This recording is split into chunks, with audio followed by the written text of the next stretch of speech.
Кыргыз-тажик чек арасында кайрадан чыр чыкты. Мындай маалыматты мамлекеттик чек ара кызматынан билдиришти. Маалыматка ылайык, бүгүн 18 декабрь күнү эртең мененки саат 9:30 чамасында Көк Таш айылында кыргыз-тажик жарандарынын ортосунда чыр чыккан. Анда кыргыз тараптан 80ге жакын, ал эми тажик тараптан 100дөй киши чыгып, бири-бирине таш ыргытышкан. Окуя болгон жерге барган эки тараптын чек ара кызматкерлери жарандардын ортосундагы чырды токтотушкан. Алдын ала маалыматтар боюнча учурда ыргытылган таштан жабыркагандар жок. Башкы штабтын төрагасынын биринчи орун басары Абдикарим Алимбаев менен Тажикстандын башкы штабынын төрагасынын биринчи орун басары Хикматулла Пираков телефон аркылуу сүйлөшүштү. Ошондой эле Абдикарим Алимбаев кыргыз-тажик чек арасындагы абал боюнча Баткен облусуна учуп кетти деп жазылат маалыматта. Ал эми кечээ 17 декабрда белгисиз тажик жараны Көк Таш айылындагы кыргыз жаранын сабап салган. Жабырлануучу Баткен облустук ооруканасына жеткирилип, ага жардам көрсөтүлгөн.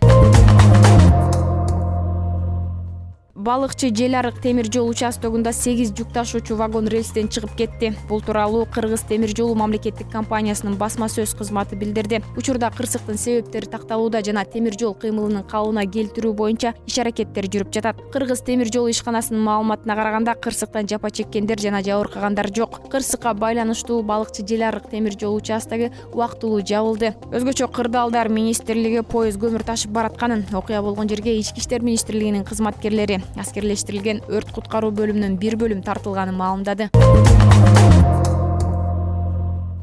Борбор калаада сөз эркиндигин колдоо максатында реакция 2 тынчтык митинг өтүп жатат. Элдик акция деп аталган бул иш-чарага эч ким уюштуруучу болгон эмес. Жарандар өздөрү келишкен. Алар үнүбүз угулсун деген максатта барабан алып келишкенин айтышкан. Андан тышкары кызыл карточка да көтөргөндөр бар. Ал эми митингдин ураны катары уурдаба, уят болот.